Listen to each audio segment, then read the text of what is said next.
demonstrates a new feature that's been added to the list control for use when you're building disconnected applications.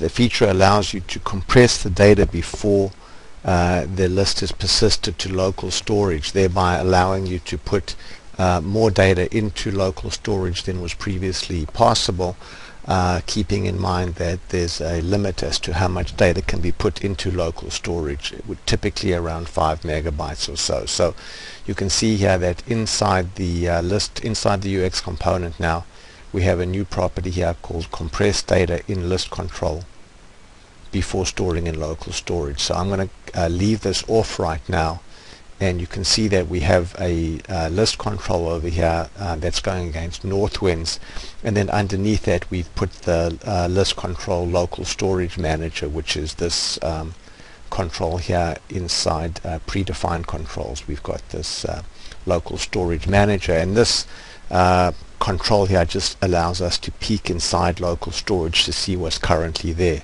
So I'm going to go ahead right now, and at this point there is we're not using the compressed feature. So I'm going to go now and start out by deleting everything, that's all my keys that are in local storage. I'll go ahead there and just delete them. So there's no keys right now that are being persisted to local storage. We'll go ahead here and run the component, and then we'll go and make a change. So we'll go there and edit that and then save that. When we make the change, the list is now persisted to local storage, and we can see, if we go and look at the keys, we can see that basically the key value that stores the list data is currently consuming about 30K in local storage. And if we look at the data here, we can see that there's the JSON data, and we can see it all looks perfectly readable. There's no compression going on.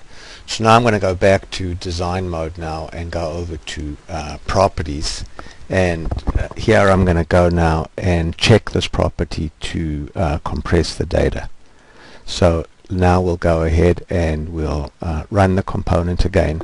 So the list is restored from local storage. So now I'm going to go to record number 2, and before we do anything, before we make any changes, let's just again look at the size of the key. So it's 30K. So now we're going to go to Sweden and edit that value and save it now.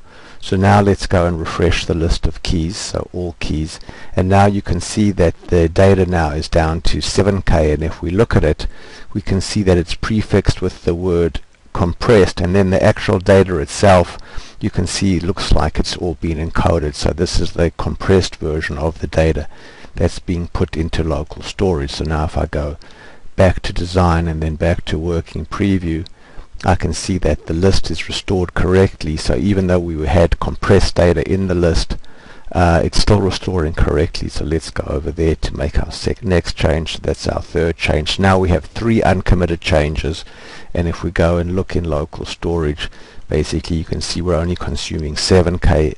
Previously we were consuming 30K of data in local storage. So let's go ahead there and hit the synchronize button. So now we've synchronized the data, and so as we've shown in this video, we've basically reduced the amount of space in local storage by compressing it, and thereby allowing us to put more data into local storage. Thanks very much for watching.